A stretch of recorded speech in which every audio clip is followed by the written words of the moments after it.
Doctor Mohammad Yunus এই সরকারের প্রধান হবেন, এটি বাছাই কি আপনাদের ভূমিকা ছিল? অবশ্যই আমরা সবাই মিলিত আমরা কথা বলেছি, ছাত্ররা বলেছে, কারণ আমাদের সামনে অপশন তো খুব কম ছিল যে কয়জন ব্যক্তি সারা দেশে সর্বজনপ্রিয় হবে অথবা আপনার সকলের কাছে গ্রহণযোগ্য হবে, সেটা তার মধ্যে doctor Yunus definitely number one. ইতিহাসের খাতিরে একটু জানতে চাইছি, was he the only option? No, not necessarily only option, but he was the number one option. এবং আপনাদের মাধ্যমে সেটা টেবলড হয়েছিল? ডেফিনেটলি ওরা ছাত্ররাও করেছে, দিয়েছে, আমরাও দিয়েছি। ওকে, এখন যখন ব্যাপারটা এরকম দাঁড়ায় যে অনেক ক্ষেত্রে আপনি শুনেন যে সরকারের পক্ষ থেকে বিএনপির অনেক সমালোচনা করা হয় এবং কেউ কেউ এরকম বলতে চেষ্টা করেন যে বিএনপি কোনো কোনো ক্ষেত্রে আওয়ামী লীগের সাথে মিলেও আসলে এই সরকারকে একটু চাপে রাখতে চায়, সেই ব্যাপারটাকে তাহলে আপনি আসলে কীভাবে দেখেন? কারণ আপনি দেখুন, আমি খুব খুশি হতাম আপনি যদি মোর পলিটিক্যাল সাইডগুলোতে যেতেন। জি, আপনি এমন কতগুলো ব্যাপার নিয়ে আসছেন যে বিষয়গুলো কিন্তু আপনার আমি মনে করি যে এই মুহূর্তে এই দেশের জন্য এই বিষয়গুলো খুব একটা ইম্পর্টেন্ট না, বরঞ্চ ক্ষতিকর। ওকে, আমি খুব কিছু ক্যাটেগরিক্যালি বলতে চাই আপনাকে যে এখন আমাদের সামনে যে বিষয়টা সবচেয়ে বড় প্রয়োজন সেটা হচ্ছে যে একদম পিসফুল ট্রানজিশন টু ডেমোক্রেসি। এটা হচ্ছে সবচেয়ে বড় প্রয়োজন। তার জন্য যে সংস্কারগুলো করা দরকার সেই সংস্কার করার জন্য সময়টুকু নেওয়া। আমরা ওই দিকে যেতে পারলে আমরা মনে করি যে জাতির যে চ্যালেঞ্জ মোকাবেলা করছে সেটাকে বহুলাংশে সম্ভব হবে নেওয়া, একই সঙ্গে আমরা সামনের দিকে এগিয়ে যেতে পারবো। তাহলে কি আপনি সংস্কার নিয়ে একটু কথা বলবেন? কিন্তু আমি আসলে সংস্কার নিয়ে যখন কথা বলতে চাই তখন তো আসলে একটা টাইমলাইন আমার জানতে হবে যে আসলে আপনার সংস্কার আপনার জানতে হবে, কিন্তু আমি তো দিতে নাও পারি। জি জি জি জি, সেটি আপনার জানাটা তো আমার কাছে খুব বেশি ইম্পর্টেন্ট না। ওকে, তাইলে আপনার কাছে ইম্পর্টেন্ট এখন হচ্ছে যে মানে কোনটা, যে এই সরকার? আমার কাছে আমি খুব পরিষ্কার করে বলেছি, আমি মনে হয় যে আমি কোনো অস্পষ্ট নেই। আমি বলেছি যে এই সরকার যে সংস্কারের কাজে হাত দিয়েছে সেই সংস্কারগুলো তারা দ্রুত শেষ করবে এবং সেটা স্পষ্ট করে বলাও আছে আমাদের যে একটা সুষ্ঠু অবাধ নির্বাচনের জন্য যেটুকু প্রয়োজন সেটুকু করেই তারা যাবে, এটা আমাদের বক্তব্য। কিন্তু তাদের মূল যে 6টা কমিশন তারা করেছে সেই 6টা যত দ্রুত করতে পারে আমরা মনে করি সেটা দ্রুতই করে নিয়ে যাওয়া সম্ভব। এটা কোনো ব্যারিয়ার না, নো ব্যারিয়ার। ওকে, আপনি কি মনে করেন যে নির্বাচন সুষ্ঠু করার জন্য সংবিধানে উপপ্রধানপতি, উপরাষ্ট্রপতি, 2বারের বেশি প্রধানমন্ত্রী না হওয়া, সংসদ উচ্চকক্ষ, এগুলি খুব গুরুত্বপূর্ণ? মানে এগুলি না, আপনি জিনিসটার ব্যাখ্যাটা বোধহয় এমন মনে হয় যে আপনি আপনার মতো করে দিচ্ছেন। আমরা যেটা সবাই আমরা যেটা লক্ষ্য করেছি সেটা আমরা দেখেছি যে আপনার বাংলাদেশের যে রাষ্ট্র কাঠামো যেটা বারবার পরিবর্তন হয়েছে 72 সাল থেকে আপনার কিছুদিন আগে পর্যন্ত শেখ হাসিনা সেটাকে আপনার তছনছ করে দিয়েছে। এটাকে একটা স্ট্রাকচার আনা দরকার। আগেরটাই যে থাকবে তার তো মানে নেই। আমরা মনে করেছি এই কাজগুলো হলে এটা আরো সুন্দর হয়, যে কারণে আমরা আমাদের মতো করে আমরা 31 দফা দিয়েছিলাম। সেই 31 দফার প্রেক্ষিতে আমরা এই বিষয়গুলোতে আমরা এসেছি। আমরা রাষ্ট্রপতি, প্রধানমন্ত্রীর যে আপনার ক্ষমতার ভারসাম্য সেটাকে রক্ষা করতে চেয়েছি এবং একই সঙ্গে আমরা মনে করেছি যে উপরাষ্ট্রপতি হলে সেখানে আরেকটা ব্যালেন্স তৈরি হয়। আমরা মনে করেছি যে আপনার উপপ্রধানমন্ত্রী হলে সে আরেকটা ব্যালেন্স তৈরি হয়, একটা মন্ত্রীদের মধ্যে প্রধানমন্ত্রীদের মধ্যেও ক্ষমতার ভারসাম্য সৃষ্টি হয়। Democracy and the parliament form of democracy, এটা তো আপনার কারো কাছে সুনির্দিষ্ট একক ব্যক্তির হাতে ক্ষমতা থাকে না, পার্লামেন্টারি ফর্ম অফ ডেমোক্রেসি বেশি করে সেই জিনিসটাই আমরা করার চেষ্টা করেছি। আপনি আসলে এটি আমাদের স্বীকার করতেই হবে যে আপনি বরাবরই এই ব্যাপারে কনসিস্টেন্ট। আপনি সারা এই ব্যাপারটি এমন কি অগস্টে শেখ হাসিনা পালিয়ে যাওয়ার পর সেই অগাস্ট থেকে আপনি বলে আসছেন যে আওয়ামী লীগকে বাদ রেখে নিষিদ্ধ করে নির্বাচন, গণতন্ত্র ঠিকঠাক চর্চা হবে না। আমি প্যারাফ্রেজ করছি, correct me if I am রং। প্রধান উপদেষ্টা ডক্টর মোহাম্মদ ইউনূসও সম্প্রতি সরাসরি বলেছেন বিএনপি যেহেতু চায় না সেহেতু আওয়ামী লীগকে নিয়েই নির্বাচন হবে। আওয়ামী লীগ নিয়ে আপনাদের এই অবস্থানের কারণ কি? প্রতিপক্ষের নিষ্ক্রিয়তার মধ্যে আমার মনে হয় এই জায়গায় বলতে বাধ্য হচ্ছি যে প্রফেসর ইউনূস সাহেব সঠিক, আমরা যেটা বলেছি সেটা সঠিকভাবে তিনি প্রেজেন্ট করেন নাই। কারণ আমরা চাই এই কথা আমরা কোথাও বলিনি। আমরা বারবার এই একটা কথাই বলে এসেছি যে আওয়ামী লীগ একটা রাজনৈতিক দল, সে রাজনীতিতে থাকবে কিনা, নির্বাচন করবে কিনা, it will be decided by the people, not by any particular political party. আমি একটা রাজনৈতিক দল, আওয়ামী লীগ একটা রাজনৈতিক দল। আমি মনে করি এটা আমাদের জন্য শোভনীয় নয়, শালীন নয় যে আরেকটা দল থাকবে কি থাকবে সেই সম্পর্কে কমেন্ট করা।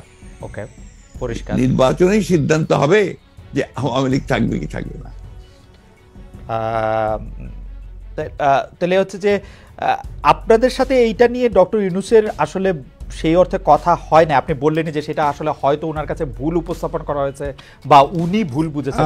আমি জানি না উনি কিভাবে বলেছেন, এটা ওনার বক্তব্য, কিন্তু আমরা এই ধরনের কোনো বক্তব্য দেইনি। দর্শকদের মধ্যে অনেকেই একটি প্রশ্ন করছেন, একটু যেটি হচ্ছে যে আপনি গত 15 বছরের, বা যদি আমি বলি যে শেষ 7-8 বছরে আপনি অনেক বেশি যার সাথে মাঠের রাজনীতিতে আপনার কথার লড়াই হয়েছে, সে ওবায়দুল কাদের সাহেব একবার বলেছিলেন যে আপনার বাসায় গিয়ে উঠবেন এবং উনি এখন কোথায় আছেন সেটি জানেন না।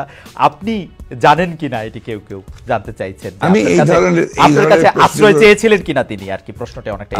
আমি এই ধরনের প্রশ্নের উত্তর দেই না। ওকে, এটাকে আমি মনে করি যে রাজনীতিটা এটা খুব ইম্পর্টেন্ট না।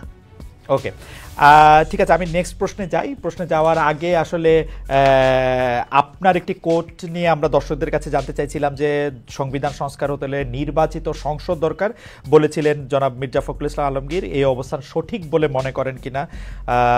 এই অবস্থান সঠিক বলে মনে করছেন শতকরা 35% দর্শক, শতকরা 65% দর্শক মনে করছেন যে এই অবস্থান সঠিক নয়। 75,000 দর্শকের মধ্যে ভোট দিয়েছেন। আপনি এটি নিয়ে মন্তব্য করলেও করতে পারেন।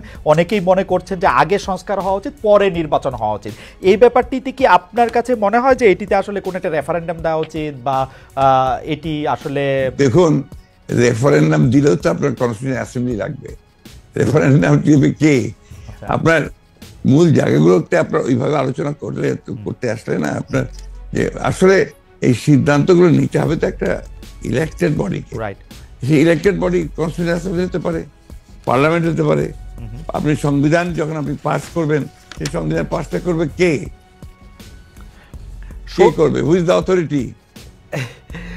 সংবিধান নিয়ে যখন কথা উঠলো তখন আরেকটা জনপ্রিয় কথা এরকম যে এই সরকারের আসলে সংবিধানের এত অনুগামী হওয়া দরকার ছিল না যে আসলে সংবিধানটাকে, আপনি কি এটা কেন সরকারের সংবিধান নিয়ে অনুগামী হওয়া দরকার ছিল না কেন? কারণ এটি ফ্যাসিস্ট হাসিনার সংবিধান, মানে যারা যেটি বলছেন সেটির কথা আমি বললাম আর কি। না, বিষয়টা তো হচ্ছে কি, ফ্যাসিস্টের সংবিধানকে আপনি বিপ্লব করে উড়িয়ে দেন, বাতিল করে দেন, সেটা আপনারা করেন নাই। সেটা তো এই সরকার করে নাই, বা তারা করতে পারে নাই। এটা যদি আপনার বাতিল করে দিত, সংবিধানকে উড়িয়ে দিত, একটা বিপ্লবী সরকার গঠন করতো, তাহলে এই প্রশ্নগুলো আসতো। এখন এই প্রশ্নগুলো অবান্তর। এখন এই প্রশ্নগুলো করা মানেই হচ্ছে আপনার পিছন দিকে চলে যাওয়া এবং এটাকে ড্র্যাগ করা। আমি মনে করি এই আলোচনাগুলো খুব বেশি প্রয়োজন নেই। আচ্ছা, শুধু একটু এটা জানতে চাই যে এটা যে আসলে ওরা বিপ্লবী সরকার করতে পারলো না, তখন যে সংবিধানটাকে উড়াই দিতে পারলো, এর পিছনে কি কোনো কারণ আছে? আপনাদের কোনো পরামর্শ আছে? বা ডক্টর, আমি জানি না, তাদের তো আসলে একটা জিনিস আপনারা কেন ভুল করছেন। যখন এই আপনার এই বিপ্লব হয়, তখন কি ছাত্রদেরই বা আপনার কোন রকমের একটা অর্গানাইজ পলিটিক্যাল পার্টি? দেখেন, একটা বিপ্লব করতে হলে একটা বিপ্লবী সংগঠন দরকার, বিপ্লব করতে হলে একটা বিপ্লবী সেনাবাহিনী দরকার। এই বিষয়গুলোতে আমরা সবাই যা যা খুশি বলে যাচ্ছি, যার যেমন খুশি। এটা ঠিক না তো। আপনার বাস্তবতার সব কথা বলতে হবে, তাত্ত্বিক কথার সঙ্গে সঙ্গে বাস্তবতা থাকতে হবে। তো আমার কাছে মনে হয় যে এই বিষয়টি আপনি যেভাবে পরিষ্কার করলেন, সেটি আগেও আপনি বলেছেন, সেটি আসলে পরিষ্কার হলে আমাদের সবারই সুবিধা। এখন কেউ বলছেন এটি বিপ্লব না গণ অভ্যুত্থান না কি, সংবিধান থাকতে হবে না রাখতে হবে, সেটি নিয়ে আসলে অনেক কথা। রাষ্ট্রপতি নিয়ে আপনার এগুলো নিয়ে আমার খুব মাথা ব্যথা নাই ভাই। আমি আপনাকে খুব পরিষ্কার করে একটা কথা বলি, জি, I am a totally a democrat. আমি একটা আপাদমস্তক গণতন্ত্র বিশ্বাসী মানুষ, এবং গণতন্ত্র বিশ্বাসী মানুষ বলি আমি গণতন্ত্রের কথাই সবসময় বলি। এটা তো হয়তো কেউ এগ্রি করবে, কেউ এগ্রি করবে না, কেউ বিভিন্ন কথা বলবে, কেউ বুঝতে পারবে না। কিন্তু আমি এটা বুঝি, যেহেতু একসময় বিপ্লবী দল করেছি, একসময় বিপ্লবের কথা বলেছি, বিপ্লবও করেছি, যুদ্ধও করেছি। আমি যেটা বুঝি সেটা হচ্ছে যে বিপ্লব যদি কেউ করতে চায়, তাহলে তাদেরকে বিপ্লবী সংগঠন লাগবে। বিপ্লব যদি করতে হয়, তাদেরকে বিপ্লবী সেনাবাহিনী লাগবে। তা নাহলে ওই বিপ্লবকে এক মুহূর্তের জন্য কন্টেইন করা যাবে না। ওকে, আপনি গণতন্ত্রের কথা বলেন বলেই আপনার কাছে আসলে আমাদের প্রশ্ন বারবার যে আপনি সব মানুষের সমান অধিকারের কথা, গণতন্ত্রের কথা বলতে গিয়ে আপনি সব মানুষের সমান অধিকারের কথা বারবার বলছেন, সবার নিরাপত্তার কথা বলছেন, অথচ শাহবাগে সোমবার আন্দোলনরত সনাতনীদেরকে যুবদলের নেতৃত্বে লাঠিসোঁটা দিয়ে ধাওয়া দেওয়া হয়েছে বলে আমরা পত্রিকায় পড়েছি। আমরা যে কাজ প্রশাসনকে, পুলিশকে, সরকারি দলের লোকজনকে করতে দেখি, সেই দায়িত্ব আসলে যুবদল কেন নিচ্ছে? আপনি এটা নিয়ে কিছু বলবেন?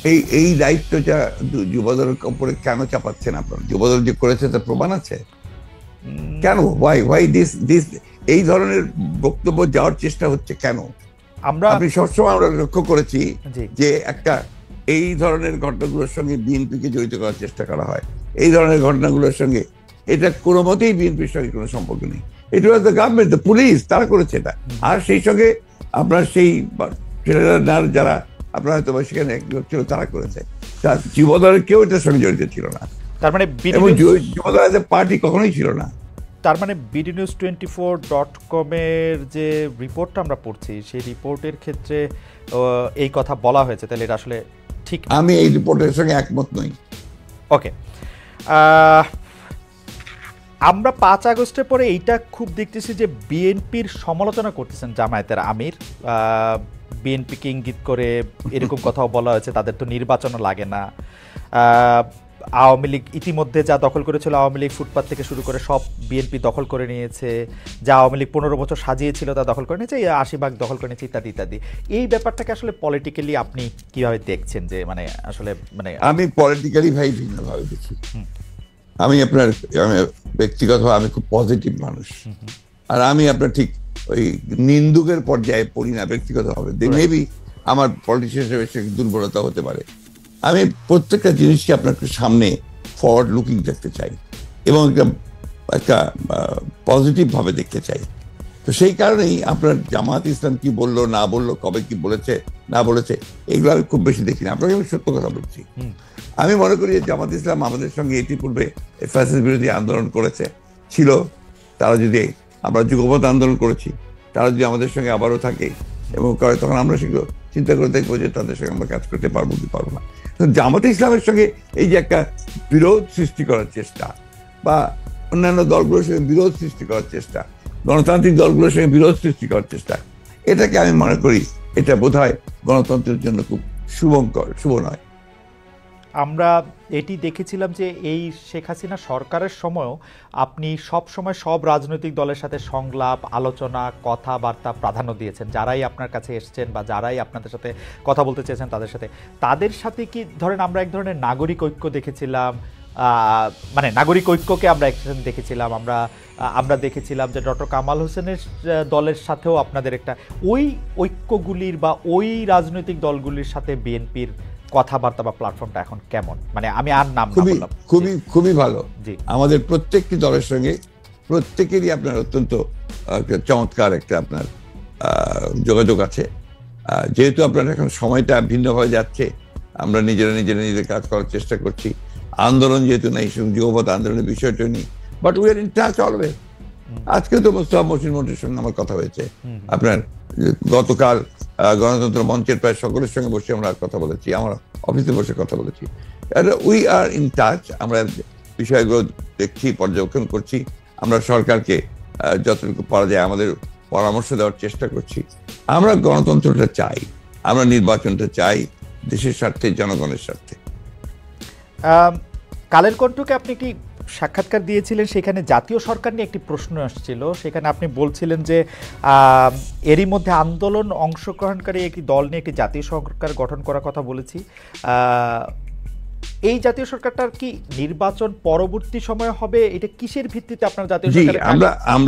আমরা বলেছিলাম যখন আমরা আপনার যুগপৎ আন্দোলনে যাই, সমস্ত রাজনৈতিক দলগুলোর সাথে যখন আমরা আলোচনা শুরু করি, এটা ছিল আমাদের প্রায় 2-3 বছরের একটা প্রক্রিয়া।